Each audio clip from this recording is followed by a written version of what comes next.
Please, how are you doing? Welcome to Naya Sim, and thank you all so much for all the love and support you are showing me here with. So today we'll be talking something very important, and it's about black wealth, white rage. And a lot of people actually went all out to share their experiences, how they were in a particular place or space with some people, palm-colored people, and they start giving them attitude or start asking them some silly questions because they feel like you are a black person and you are not supposed to afford something like this, because that is always how they feel. They feel like black people do not cannot afford some luxury, or there are some particular places black people shouldn't be. So when they see you in that kind of space, they start asking you questions and start giving you attitude. And that is, that is really truth. If you have experienced plum-colored rage, they will go all out to show you that this space is not for you. Some reasons, like, when black people want to rent houses and all that, they try as much as they can to tell you that, sorry, this place, we cannot rent this place to someone that look like you. And it is really, really amazing how they do things like this and think it is okay. When they see a black person sometimes, first class and all that, they start giving you attitude or start asking you some unnecessary questions. Let's get into this video. Being Black and upper class has in no way been a persecution for me. It has, however, been a front row seat to a kind of white rage that affects everyone, no matter what social, racial category you slot into in society. This rage flies under the radar, it's made invisible, it's been around for a long time, it runs on the same economic, political playbook that it has since the end of the Civil War, and it's hurting all of you. All of you. Unless you're Jeff Bezos, but that's not you. A very small example of this is a couple of years back, I was all dressed up with black and white cousins. We're all dressed up. There's a good group of us, maybe 12, and we're going to the symphony. This symphony is it's manned by tons of volunteers, right? People who want to help you, people who are excited to see young people come to the symphony. And we get there and I've got my 8 or 9 tickets all connected. And this older white woman, member of my community, is doing the scanning. I can tell from the get-go, she doesn't really want to help me. She's peeved. And I'm thinking, why? I've got this huge group of people coming in. Like, this is a win for the local community symphony. So she scans all my tickets, right? 1, 2, 3, 4, 5, 6, 7, 8. She gets to the 8th or 9th one. I don't remember how many exactly we had. It doesn't beep. Now, mind you, I had to pick up these tickets at will call with an ID, with my name. And she knows this because she's a volunteer before I come to her. She scans the last ticket that has the symphony's name on it. It's got all the official stuff. And she explodes with this quiet anger and this total frustration. Like, she's just like, she knew it. She knew I was a thief. And she loudly, in front of everybody, accuses me basically of stealing a ticket and attaching it to the legitimate tickets, which is how you should do crime. Now, that's a ridiculous thing. We sorted it out. We found out that yes, while she was following the rules as to what to do if, I guess, a thief comes and attaches a fake ticket to a bunch of real tickets, she did not know how to use her scanner properly. But instead of having customer service, instead of thinking about how one should approach this, she responded with the anger that was already inside of her. She'd already assumed and knew that this kind of place was not for people like us. And she didn't want to have to let us in. And if she could get us out on a technicality, on a quiet rule, and she threw up her hands, I can't help you, I can't do anything, she would. That is a very tiny, low stakes example of the work Carol Anderson, as a historian, has done in looking at the documented and demonstrated examples of rulemaking and code making that certain people in higher classes have used to quietly make sure that lower class whites and Black people with wealth cannot get ahead. When Carol Anderson decided to write White Rage, it had come after she had been asked for the Washington Post to write an op-ed in the wake of August 2014 when the Black Lives Matter riots were exploding. Her critique was that we were looking at Black rage. We were looking at physical anger, destruction of property, all those different things. And she was making it very clear in that first essay and then in her book that you can't understand this rage unless you understand the other kind of rage.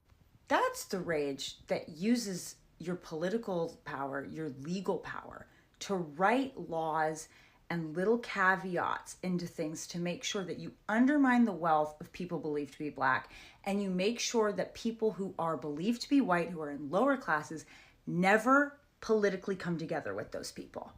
Now, who does that cost? It costs the democracy, and it costs all sorts of other classes that aren't in the ruling class. Because what they're doing is you're undermining, as she shows in her book, you're undermining voting rights. You're undermining this ability for the lower classes to look at each other and go, hey, our taxes should be going toward X, Y, and Z. Carol's research, I should say Miss Anderson's research, is an invitation to look at the kind of responses that have legally always existed to the advancement of Black people or the advancement of lower classes coming together and saying, this is how we would like to be treated. She's making it clear that if we don't look at the playbook, we're going to miss it in today's age. It's not something that happened back then. It's something that's happening now. We're going to be looking at this work because there is going to come a point in time when you are trying to rightfully access something that is yours, and you're going to be told that if it is given to you or if you want it, it's probably because you stole it or you shouldn't have it. As a historian, she's making these brilliant connections about how this is an assault on Black middle class, but then you can go out and see it's also the middle class as a whole. It's really important that we contextually understand our history because we're all bound up together, and all of our lives and our pursuit of happiness and liberty, it's connected. And there are reasons that people don't want you to understand that, because you become dangerous when you know that. You're less of a victim and you're more of a threat. So I'm excited to read this book. If you've read this book, if you finished it, if you know of any other things of Carol Anderson's that you just really particularly want to look at, please write in the comments. To a kind of white rage that affects everyone, no matter what social... So we moved into our first suburb neighborhood. I was out on a walk with my son, and this white lady stopped me to say, oh my gosh, how sweet of you to nanny for this family. Which I responded, I'm not the nanny, this is my son. She then was just like, oh, okay, so you're a stay-at-home mom. I said, yes, I am.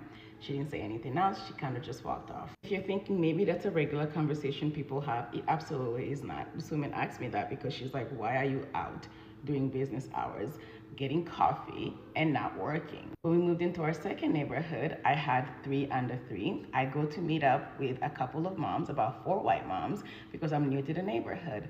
When I pull up with my stroller, this woman looks at me and goes, oh my gosh, it must be so hard being a single mom, and of twins at that. I look at her and I'm like, I wouldn't know. I'm married. And then she was like, oh, good for you. So it must be the daycare. Daycare is so expensive. And then I was like, is that why you're a stay-at-home mom? Because of daycare? She goes, oh, no. My husband just doesn't want me to work. I said, neither does mine. The amount of rage, hate, and anger I experience every day on this app for choosing to be a stay-at-home mom who doesn't do it all, who prioritizes herself, who wants to outsource, who wants to enjoy motherhood. This rage is really just because they do not think I deserve the same experiences. They feel like they've reserved those experiences for themselves. For many, many years, Black women were not even allowed to be stay-at-home mom. For many years, Black women were forced to raise other people's children. So I could understand why they think these experiences are only reserved for them.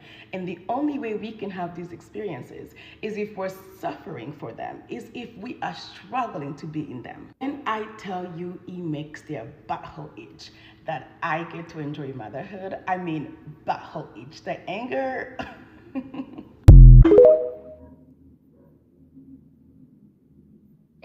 It has, however, been a front row seat to a kind of white rage. So if you haven't watched that video, go back and watch it. They're talking about white rage and how white people seemingly just have this anger and rage towards Black people when they deem Black people inferior to the spaces that they occupy or their achievements or their wealth. And I just want to come on here and give my experiences with, I guess, some, the white rage, because I feel like most of us, if not all, have experienced some degree of white rage. And I remember one instance that stood out for me, and this happened over 10 years ago. I was doing my prereqs for nursing school, and I was in this chemistry class with a professor, and I was failing this class miserably, And the semester before that, I'd made the president's list. And so they had like the ceremony, and they give you refreshments, a little ribbon that says you made the president list, and a certificate. And here I am, proud as a peacock, walking in the class, sit down in my seat, my ribbon is on, I have my certificate, feeling very accomplished. And the professor came over, looked at me, my ribbon, and my certificate, turned to the young lady next to me and said, "You should have made the president's list." Legit. You should have made the president list. This man did not acknowledge me in any way. He just turned to her and said, "You should have made the president's list." Yep. I dropped that class so fast. When I tell you I didn't waste any time, I dropped that class, went to another school, did that same course or its equivalent, and got my A and take my ass into nursing school. Didn't even hesitate. But again, he didn't think I deserved to be on that list. Mind you, this was maybe the second month in the semester, so he didn't really know me more than maybe once or twice a week when we met for 4 weeks the month prior. Another experience is more recent.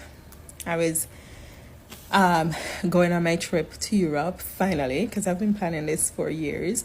I was able to afford it now, so I decided that if I'm going to Europe, I'm going to do business class. And so I saved all my rewards and my money for this trip. Like, I had a saving account where this was my Europe trip. Like, if you ask my friends and my family, always talking about when I finally go on my Europe trip.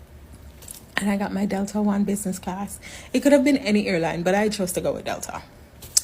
And got to the airport trying to access the lounge. And so the lady downstairs scanned my ticket, sent me upstairs to go to the lounge. And I kid you not, before I came off that elevator, this looking lady, she could have been Spanish, I don't know, but she was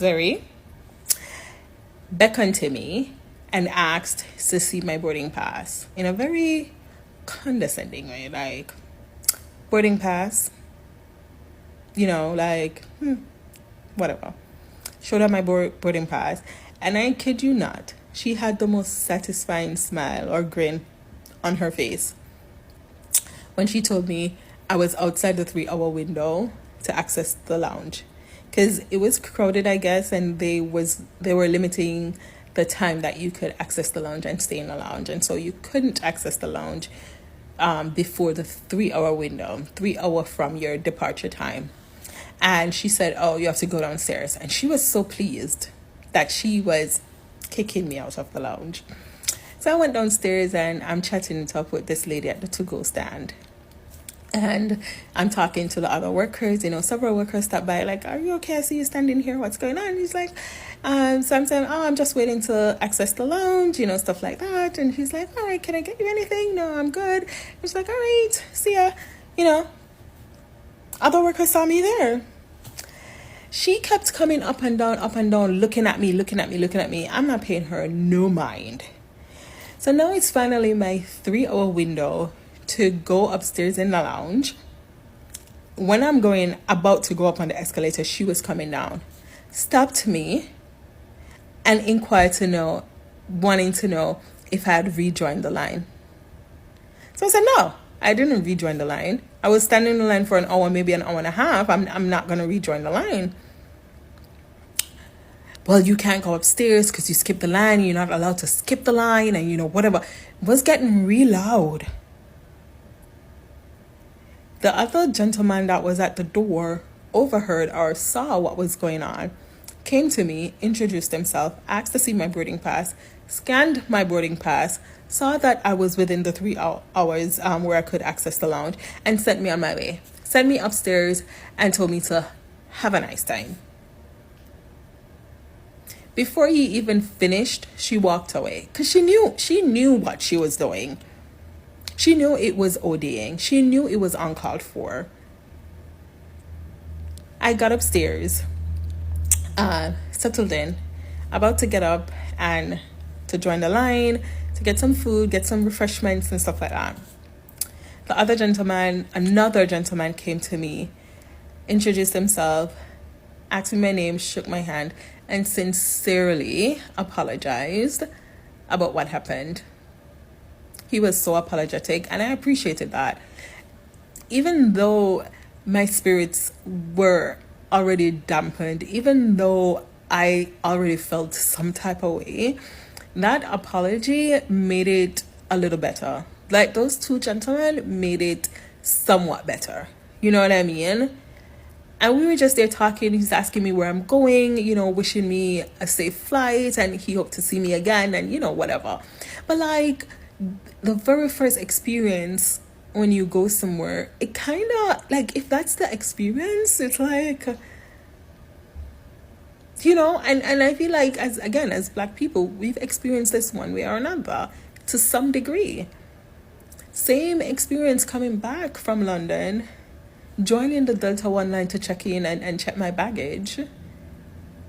Clearly in the Delta One line, where it has a huge sign that says Delta One business class, this lady over the other side came all the way, stopped what she was doing, came all the way over here to ask if I have a Delta One ticket. Ma'am, I'm in this line. I can read. Showed her my ticket, saw that it says Delta One. She did not say a word to me more than turn her back and went back to do what she was doing.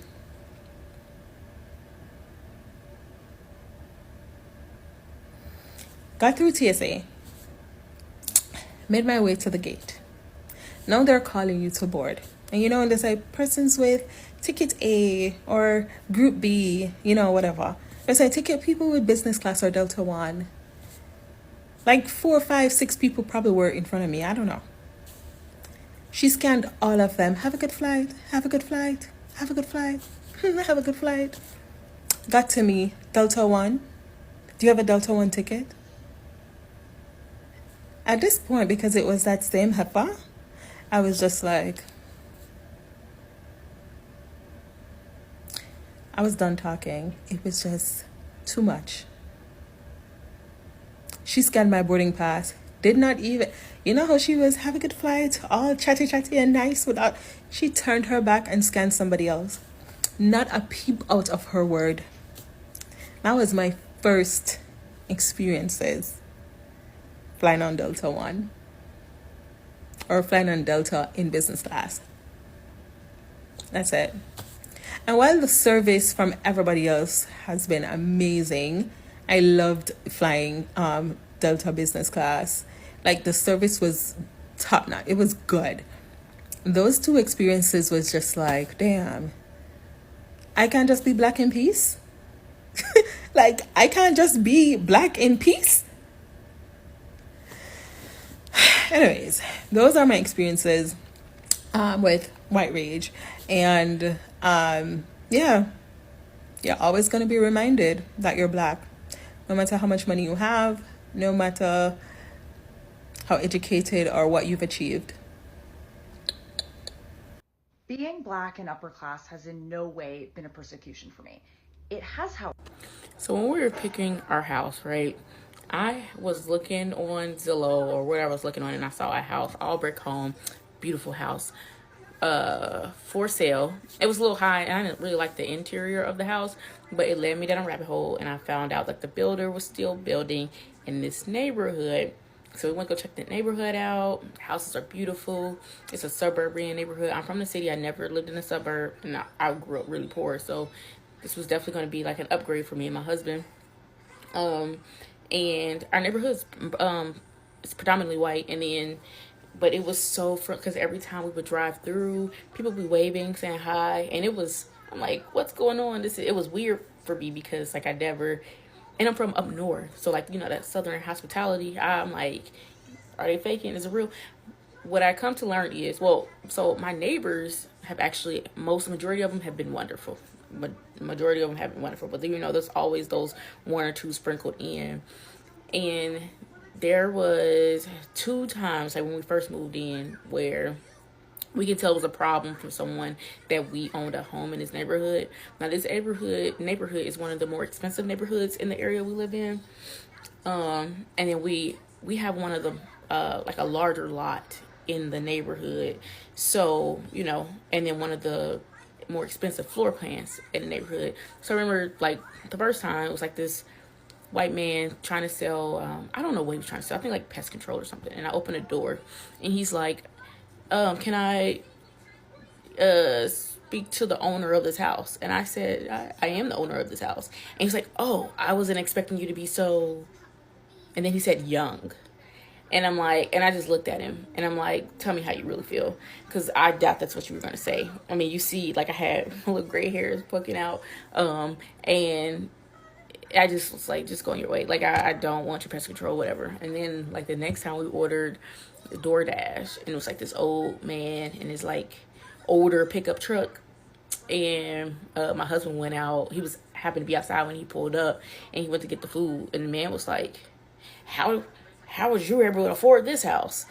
And my husband, he was like, the same way you afforded your car. And that's why I love my husband, because sometimes he be so fast with the comebacks. Like the man couldn't even say anything. He just drove off. But I'm like, it's just so crazy how like we feel like there's certain people that feel like we shouldn't have been able to attain the things that we have simply because we're black. It's weird. It's so weird. But it still exists. And thankfully, I mean, I don't mind those people because I like to know which ones are the ones that think that way. Like I need you to be overt with me. Like I want to know who I need to avoid. I don't like the ones that pretend to be your friend but waiting to like knock you down. Like, yeah, that's my story for today. And so as I began to think about this kindling, I began to think about the way that white rage worked. White rage is not about visible violence. We often think of rage as visible. We often think of the racism as this visible thing. But white rage is subtle. It is corrosive. It operates through the state legislatures, through Congress, through the judiciary, through school boards. It cloaks itself in legalities. And so I set out, because it's so quiet, it's so subtle, you don't see it. And so I set out to blow graphite onto that fingerprint, to be able to trace white rage throughout time, not all the way back to time immemorial with the dinosaurs, but at least up to the Civil War all the way through to 2016. And one of the things that became clear to me as I started thinking through how white rage works, it became clear to me that the presence of black people was not the trigger for white rage. There's that stunned, almost, what you talking about, Willis? Look. It is the presence of black people with ambition. The presence of black people with drive. The presence of black people with aspirations. The presence of black people who achieve. It's the presence of black people who refuse to accept their subjugation. The presence of black people who demand their rights. That's the trigger for white rage. And this society has therefore punished black resilience and black resolve. Now, at this point, This sounds like almost Scooby-Doo-ish, right? Because we know it's so counterintuitive, because we think of the US, America, as the land of opportunity, right? And so all you've got to do is work hard, yes. And I'm telling you, y'all know the hymn, right? So my baritone's here. Right? We know the hymn. We don't even have to pull out the book. It is in the ether. It's in the cultural language that we understand how this nation works. But so what happens if you have a series of policies that in fact punish Black achievement, Black aspiration? And it sounds counterintuitive, but how else can you explain how government after government after government has worked so hard to see to it that Black children do not get a quality education?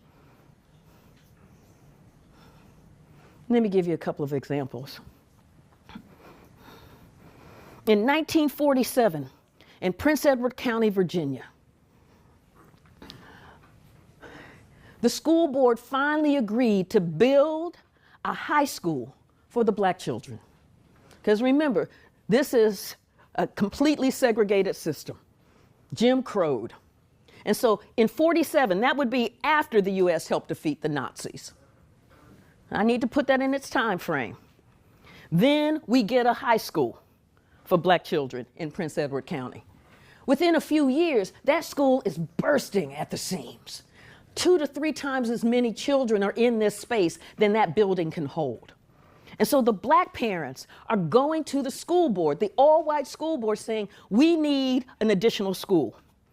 We've got kids bursting at the seam. It's doggone near impossible for them to learn sitting one on top of the other like that. We need a new building. The school board was like, no.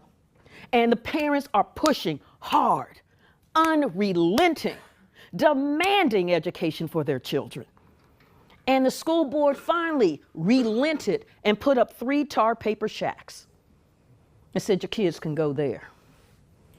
Now, meanwhile, the white school is nice brick with indoor plumbing, which is not available in the Black high school. By this time, we're in 1951. So there was a young woman, Barbara Johns, 17. And Barbara Johns was like, my name is the wrong one. You gonna take this? You gonna take this? No, you're not taking this. You gonna take this? Yeah, you're like, no, we're gonna walk on out of here, aren't we? And she starts organizing that school for a massive walkout, a massive demonstration, saying, we're not having this. We're not having it. They rose up and boom, hit the door. Administrators were like, what just happened here? And they were like, yeah, yeah. Now, she wasn't playing. And so the death threats started coming in on this 17-year-old child who was demanding quality education. It was so bad that her parents had to spirit her away to safety to Alabama. Boom, I rest my case. So this is all I got from these teachers, and they did not lie. As a Black person, there are some certain things you experience from them, and you are like, how do you guys wake up to the things like this? Casually asking, so what do you do? That, and that usually mean how are you sharing space with me? How are you supposed to be here? How did you, make the money to share the same space with me and the rest of it? All these are very relatable, if you know what I am saying. Even there are some, like, for example, when you want to rent and they look at you, they are like, I don't know how, but they see people that look like me, like, you people do not have, they see us like we don't have money.